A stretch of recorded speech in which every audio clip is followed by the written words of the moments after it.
একটা ঘটনা বইটা গেছে। ঘটনা কি হয়েছে? বলুন করে আরে বল না কি কেমনে বলুন ঘটনার কথাটা। আশ্চর্য বল খুব ভয়ানক একটা ঘটনা। কি হয়েছে বল।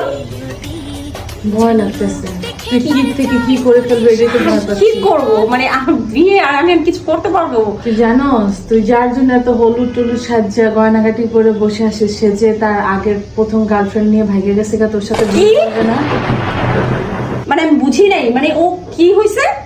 মানে আগের গার্লফ্রেন্ড নিয়ে ভাগে গেছে গা, তুই যার লাগে হলুদ টলুদ সাজ্জা বয়ে রয়েছিস। কি?